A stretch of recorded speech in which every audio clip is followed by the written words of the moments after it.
discovered that they can develop an AI worm. AI worm. What's interesting about this is all that the worm needs is a one-time access into the enterprise.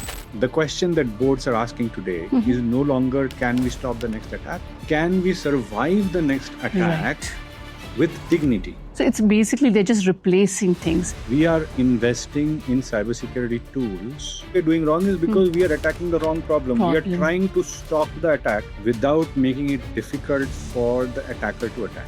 When the cyber attack happens, the cyber attack can only happen in certain part of my organization. And that is possible and that's feasible. Many people use AI for search. That's because we are used to Google. We just replace Google with AI can make things faster. We are not using the real power of AI. Right. I'll give you an example of Tom and Jerry. Tom and Jerry is like cybersecurity attacker and a cybersecurity defender. In today's world, we are following Jerry. We're trying to stop, this guy is attacking this, put an MFA here.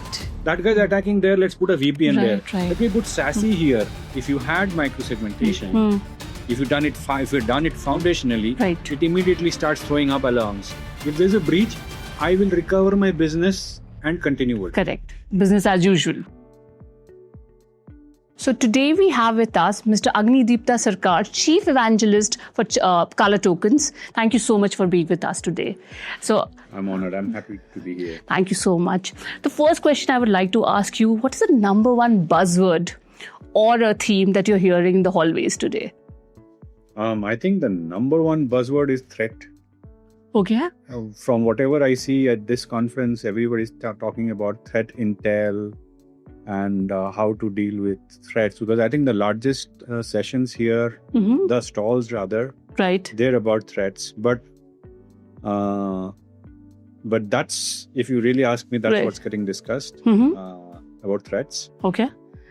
But I think it'll evolve. That's what I heard when I went out and I talked to many people. All right. In fact, you're the first one who spoke about threat because our earlier guests from my interview, they all said AI. So, of course. Yes. AI was one of the threats that were being discussed. Right. Okay, yes. But what I see is that people are not so much focused on AI only. Not yet, I guess. Okay. But yes, AI is one of the key things that is being discussed. Yeah, because I think the theme itself is also the AI part, right? Yeah. Yes. So yes, so most of the people spoke about the confusion people have between automation and AI. So big confusion. Yes. So many people touched about. Abraham Lincoln said something in 1829 because he wanted to abolish slavery. Right. And he said, we are at the precipice of something new. We need to find newer ways of doing things without being enthralled with making the older ways of making things working in a new modern way. Okay, that's quite deep, right? Basically what he meant, his target was slavery. Right. He wanted to say, don't replace your slave with somebody else. Just change your lifestyle. I think we are at that juncture now. We should not be enthralled with the older ways of IT. Right. Many people use AI for search. Right. Yes, we do. Don't. Right. I think we all do. Yes, that's what I'm saying. Yes. So that's because we are used to Google. Yes. Right. We just replace Google with AI. With AI, absolutely. Many people use AI for automation. Right. Because they were used to automation earlier. Right. And AI can make things faster. Right. They are not using machine learning. They are not using Agentic AI. They are not using the real power of AI. Right. So it's basically they're just replacing things. Yeah. So I think now is the time to think differently. Really. On overall, if I may say so. Yes. Correct. Yes. So there's a long time to go? Yeah. It is a long time to go because giving up old habits is hard. Absolutely. Very true. I completely agree with that. For all of us, I guess. Yes. So it will take some more time. It will take time, yes. Now coming to my next question, companies are spending billions on cyber tech, right? Yet data breaches are still hitting record highs. So what is the traditional cybersecurity spending failing us, and why is it failing us largely? I think the primary reason why it is failing is because we are investing in cybersecurity tools without making it difficult for the attacker to attack. Okay. Can you elaborate a bit more on that? So, let's say you are in one of the Indian cities, Right. and you want to go from point A to point B, Right. right? Let's think of Delhi or Bombay or Calcutta. Right. You don't count distance in kilometers. You usually count distance in the amount of time traveled. Yes. The reason is it's difficult for you to travel. Right. There are traffic jams, Yes. there are one-ways, Right. there are diversions. True. True. That's what needs to happen automatically in an enterprise. Okay. You need to know that an attacker can attack Right. these digital assets. Yes. And this is how an attacker can attack them. Right. And you need to be in control of that route. Oh, right. Then you need to put the one way there and the traffic jam And there, right. and all those things so that the valid user can get through, but the attacker will find it difficult to navigate. Oh, very, very well said. Okay. So basically, what you're trying to say that you have to be prepared, you should assume and you should predict, correct me if I'm wrong, that these can be various obstacles. One of the biggest reasons Right. for attack Right. today, Yes. you can look at any attack that have happened in the past 2 to 3 years, is lateral movement. Okay. So basically, the question that boards are asking today is no longer can we stop the next attack, Right. but can we survive the next attack with dignity? Right. Because it's unavoidable, right? Attacks are unavoidable, but definitely, as Attacks you're are unavoidable, but Earlier surviving the question was can we stop the next attack? Right, So which right. means the focus was on stopping the next attack. Right. So let's say you have an EDR Yes. in place. You're under the impression that the EDR will stop attack Right. without knowing the fact that there is already something called as an EDR bypass that's available. Got it. Right. So in your mind you are were comfortable. like, yes. EDR hai na. It will take care. Yes, yes. But now you realize You're assured कि कुछ नहीं होगा.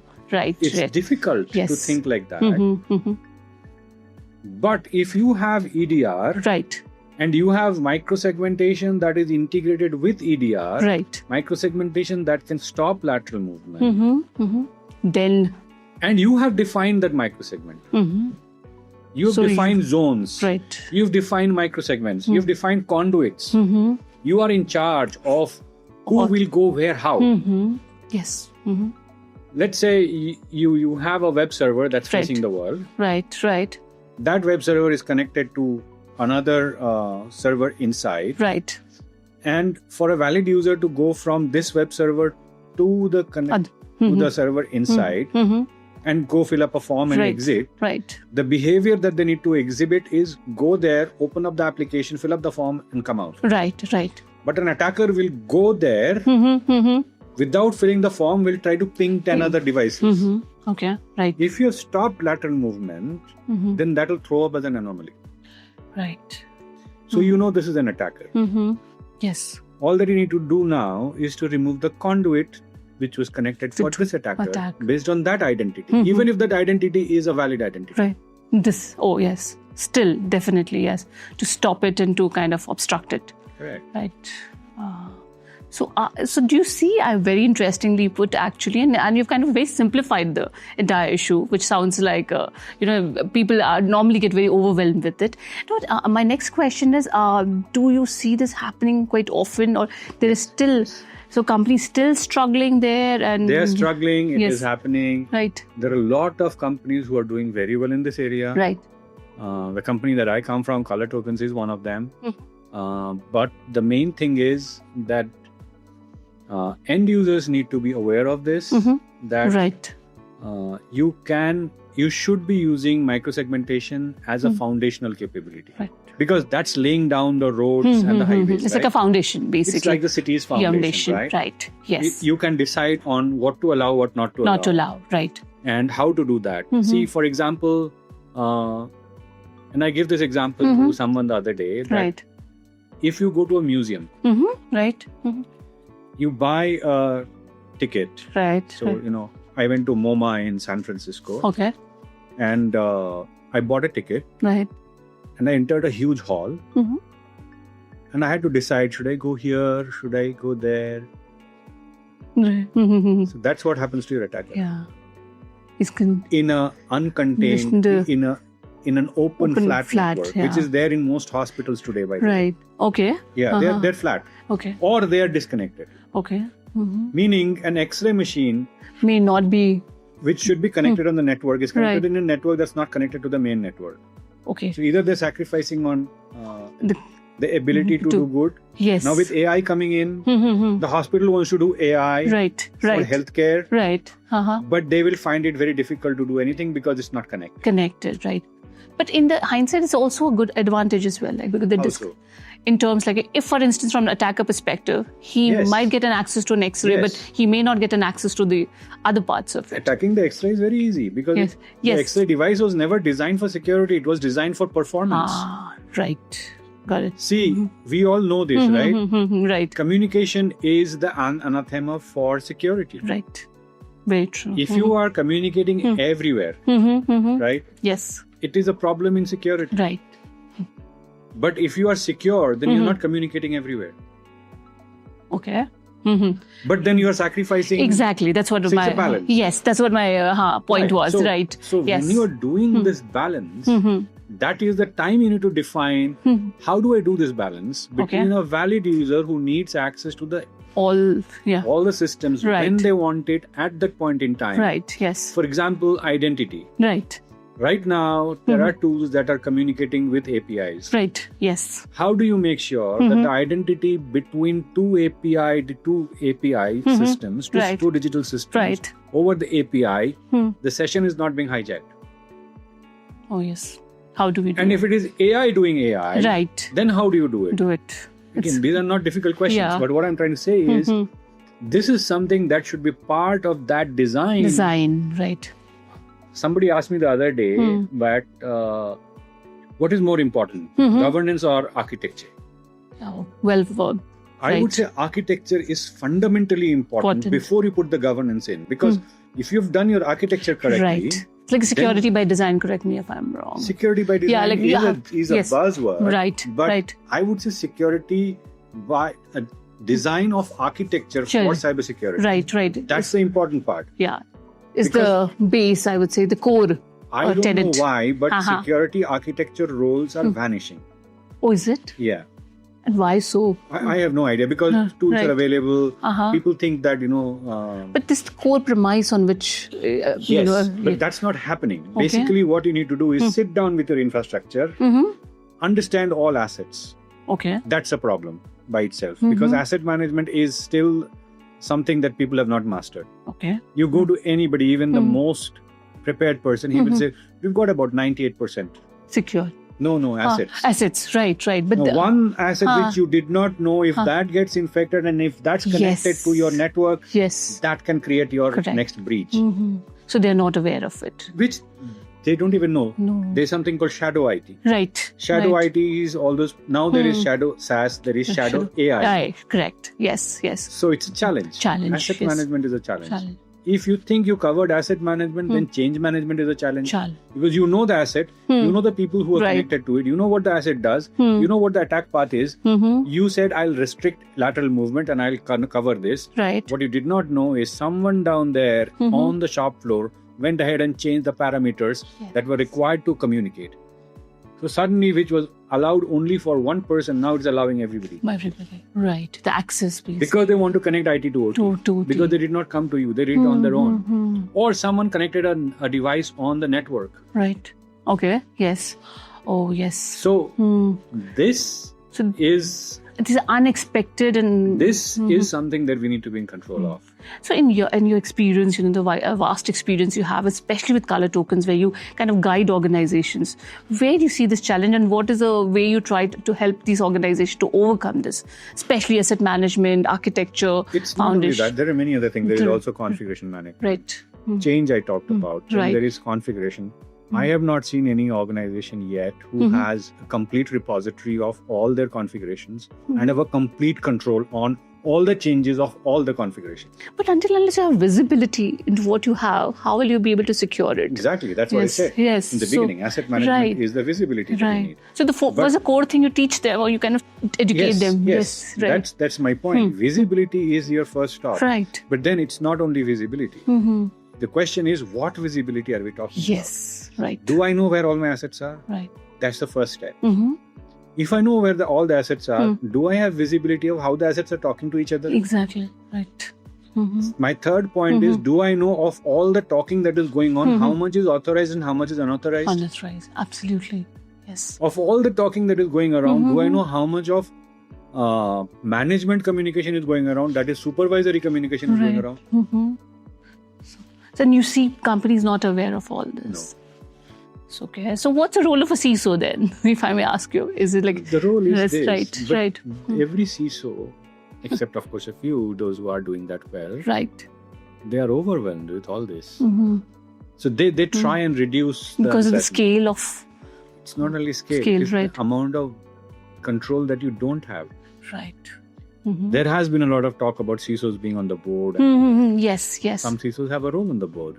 They have more control. But for those who are not, who are reporting to, let's say, a CIO or a CEO, right, it's always via media. Okay. So the discussion on the top of CISO's table is, do I have multi-factor authentication or not? So like a checklist, if I may say so. Like, okay. It's not only a checklist, it's right. what they're worried about. Do I have multi-factor authentication or not? Right. But then if you go down one level below and say, do I have multi-factor authentication for the systems that need multi-factor authentication or not? So as we put in AI, the right prompt should be there. So the right question should be asked from the CEO perspective, if I may say so. Yes. Right? Yes. And I think there is a role of the board and the CEO to do more. For example, one of the things that CISOs struggle with is budget. Right. Which is a perennial, I think, an issue. Problem because most CISOs are seen today as a cost center. Okay. Despite cybersecurity becoming... It's a cost. Yes.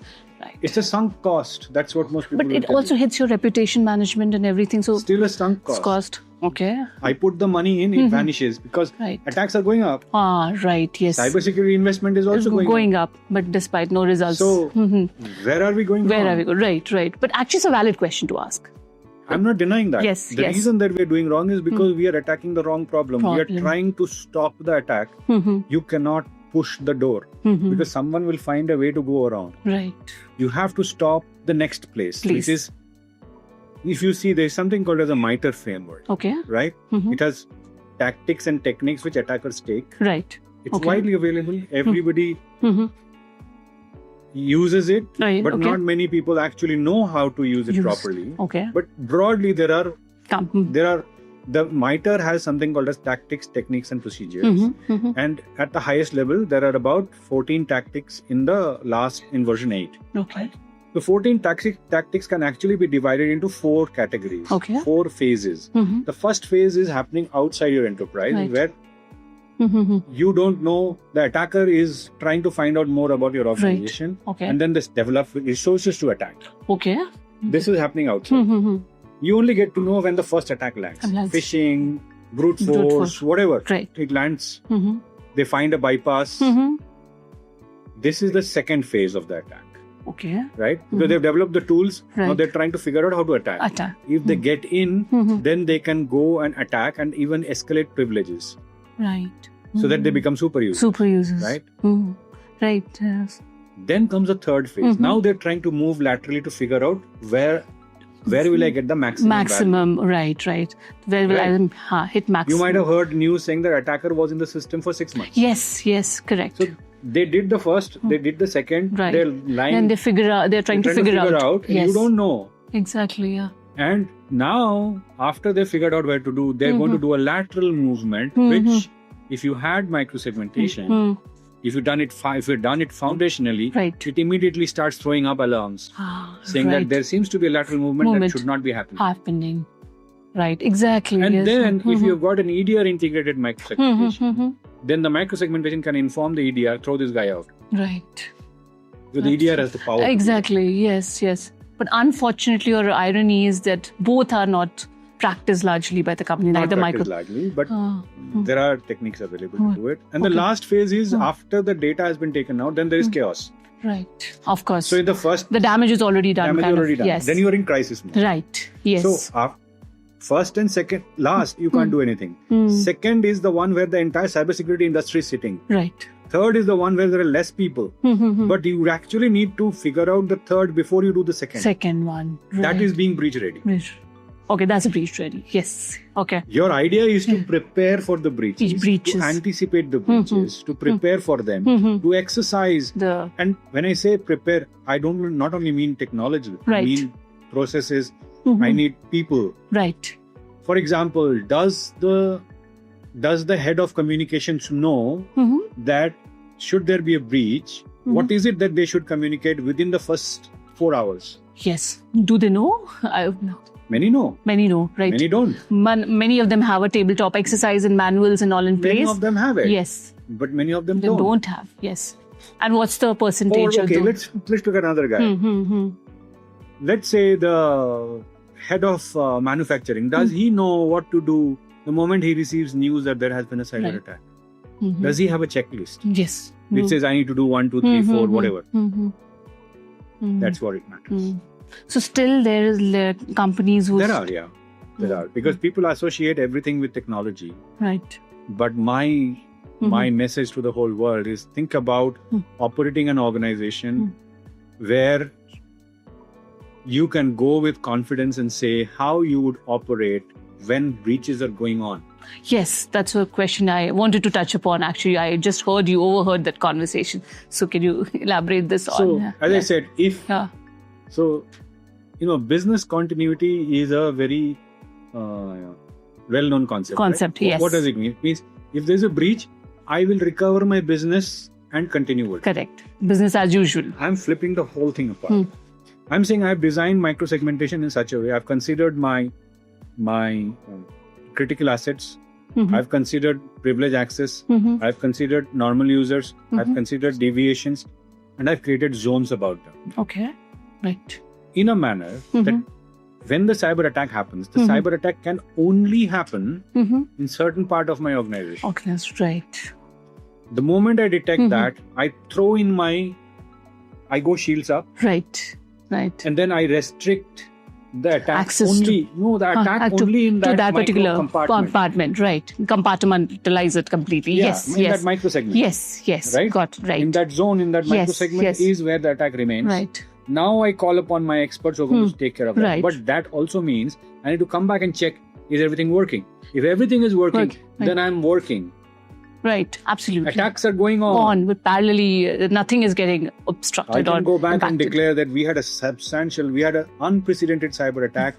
However, our business is still operational. Our partners are still working. Our cybersecurity experts are taking care of the incident. That's it. It doesn't become a catastrophe. And that is possible and that's feasible. But yes. So it needs planning, it needs architecture, it needs design. Right. It needs you to think about being breach ready. See, I 100% believe that if you think that you need to do something, you'll do it. Absolutely. Yes. The point is we are not thinking about being breach ready. We always feel that it may happen. It may not happen. Like we always feel that. But there is. But there's a positivity there. There is science in this. It's not abstract. Correct. You can say, we don't know where the next attack will happen. Of course we don't. Of course. Will the next attack happen? Will the next attack be a phishing attack? Will the next attack be brute force attack? Right. Will it be somebody trying to bypass my EDR? Of course we don't. We don't know, right? But then you don't know many things in life. Yes. Will I die in 10 minutes after I leave this place? I don't know. No. But what I can know, did I eat well? Yes. Did I sleep well? Well. Right. Did I exercise well? Well, absolutely. These are the fundamentals. Same is with cybersecurity. Do I know? I'll give you an example of Tom and Jerry. Right, sure. And I've said this many times on my podcast as well and on my blogs. So, Tom and Jerry is like cybersecurity attacker and a cybersecurity defender. Right. In today's world, we are following Jerry. Okay, yeah. We're trying to stop. This guy is attacking this. Put an MFA here. That guy is attacking there. Let's put a VPN there. Right. Let me put SASE here. But it's like only after it's being done, or it's we just yes, you're trying to stop you're that trying to attack stop it. going. Yes. Now with AI, Right. things are happening much faster. Faster, right? I don't know if you know this or not, but Toronto University last month discovered that they can develop an AI worm. AI worm. AI worm. Okay. What's interesting about this is all that the worm needs is a one-time access into the enterprise. Okay. The last known worm, I don't remember the name. I think it was... don't remember the name. But the reason we survived worms is that we fixed the vulnerability, and it had only one vulnerability that it would attack. Okay. Stuxnet was a worm, right? Okay. Stuxnet was a worm that allegedly the United States had created to shut down Iranian nuclear power. Oh, okay. Good. So that was a worm that was designed for a vulnerability in a Siemens generator. Okay. And it was deployed by subterfuge in Iranian nuclear facility, and it wiped out the entire Iranian nuclear facility by shutting down the generator. Oh my God. This was the beginning.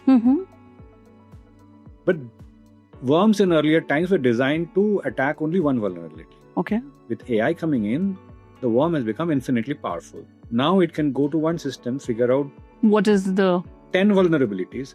Oh, okay. Go to another system, figure out 10 vulnerabilities. Communicate to the attacker. To the attacker. No, it doesn't even need to communicate. Okay. It can develop its own attack. Okay. And it can attack and it can die. Oh, it's like a suicide bomber actually. Like a suicide bomber. It can go throughout the net, and all this it can happen in minutes. Oh, that's scary. Actually, that's scary. Yes.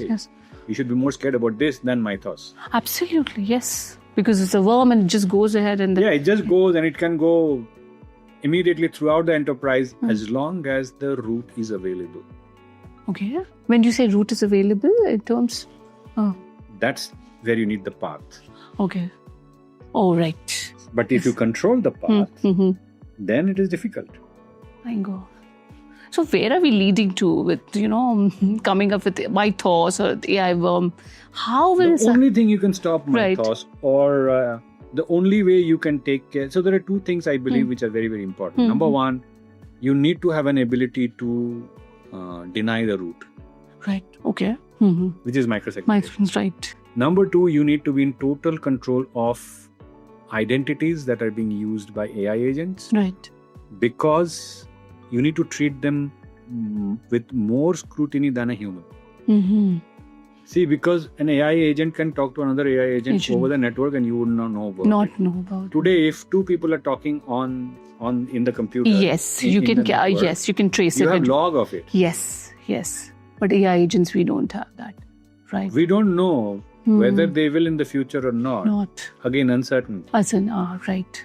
But uncertainty can only be dealt by looking at foundational things. Right. So back to the basics, if I may say. Back to the basics. We need to invest in architecture. We need to invest in governance that is defined on the top of a design. Right. Not just governance. I hear everybody saying we are lacking governance. Have you done the design? Exactly. Right. What will you govern? For governance is a very simple thing. Right. You monitor, you evaluate, and then you direct. There's three things. Right. And again, this is not my statement. This is the ISO 38500. Okay. Good. So the three tenets actually. Three tenets of ISO 38500. Right. Monitor what's going on. Right. Evaluate what's going wrong and what's going right. Yes. Direct the teams to improve the right and decrease the wrong. Very simple. This is all governance. Yes.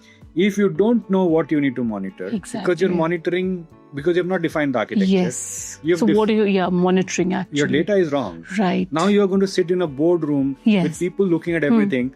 We don't have MFA in this system. Do we need MFA? MFA. Right. Why? First we have to ask the why. Like whether you need... maybe you do. Right. Maybe you need passwordless, cryptographic and non-human identity. Yes. Maybe you need API to API integration, but you need to know what you're talking about. Yes.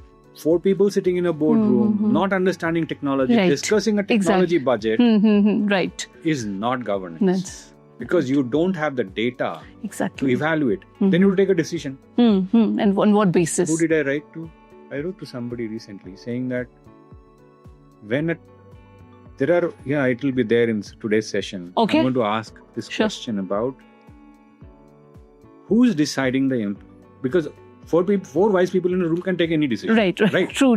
But they need to know what is the financial impact, Right. what's the operational impact, Fact. what's the legal impact, Mm-hmm. what's the technology impact, Right. what's the market impact, what's the stakeholder impact. Mm-hmm. If you give them all of this, they Right. can take a decision. Absolutely. But they should have the right information. That's the core What I'm saying. thing. That's what Yes. governance is. Yes. So my question to you is like, you said architecture, but a company which is already 40 years in place and 50 years in place, and the CISO just comes into a, what is the simple 3 steps he has to, they need to Modern do? microsegmentation Right. is designed for grey field. Okay. Right. So it doesn't matter because everybody knows this. Exactly. 40 years in existence, you've defined your enterprise in a particular way. Right. And now somebody comes and says you need to do it in a different way. Zero trust, for example. Yes. Right. Do you want to do zero trust? Right. There are 3 tenets of zero trust as per NIST 800-207. First one is enhanced identity governance. Right. Second one is microsegmentation. The third part is software-defined networks. Okay. Software-defined perimeters. Okay. For all of these, you need to follow the standard, least privilege, access, Right. and then zero trust by default, and all those Right. principles, right? But when it comes to getting things done in a grey field, people ask questions. Yes. I have a very large enterprise. Doesn't matter. Do you know your large enterprise? Yes. Good. Let's take that. Let's sit down, do a workshop, spend 15 days if required. Okay. But design your architecture, redesign your architecture, figure out a way to do this without conflict. Right. All right. Without impacting any other operation. Absolutely. Because your whole idea is not to stop the valid user. Right. Exactly. Yes. You're not trying to do this for the valid user. You're trying to do this for the unauthorized user. Right. Correct. Then go and deploy. Today, we have brought down deployments from 1.5 years to 15 days. Wow. That less. Right. But it needs A rigorous and intense. design. Right. Execution, no problem. Because everything is cloud-based. Yes. Everything is AI-based. Right. In fact, with color tokens coming out with AI inside the ecosystem, inside the brain of the whole system, Okay. it makes it far more easier. You can simply ask it a question. Tell me which of my assets have got vulnerabilities that I should be taking care of. Right. And it will give you an answer. It will give. Oh, it's that simple. It's that simple. But the question is not that simple. Right. Okay. It's about when do you ask that question? So with stage you have to ask that question actually. And under what circumstances? If you don't know your enterprise, if you're not designed, design does not need to be on the system. Right. It first needs to be on paper, in people's minds. Right. It should be clear that this is what I want to do. Then you go and just execute that plan. And it's very feasible. It's possible. Absolutely possible. Especially when you're talking to most of your non-tech people also you might be talking to, right? As a founder, or they may not even have a CISO. Yes. I don't think I've talked anything to you which is technical, exactly. How do you communicate and how easy or tough it is to communicate to them and explain this the entire... It's easy to communicate. Okay. The problem comes when they go to the next stage. Because there is resistance. Yeah, that's what I was asking. And why is that so? For various reasons. And I don't blame anybody. Right. I would say resistance, even if I was managing an enterprise, I would be very skeptical of the leaders coming and telling me, I went to that event and I met Agni and he said we need to do this. I would say, hold on.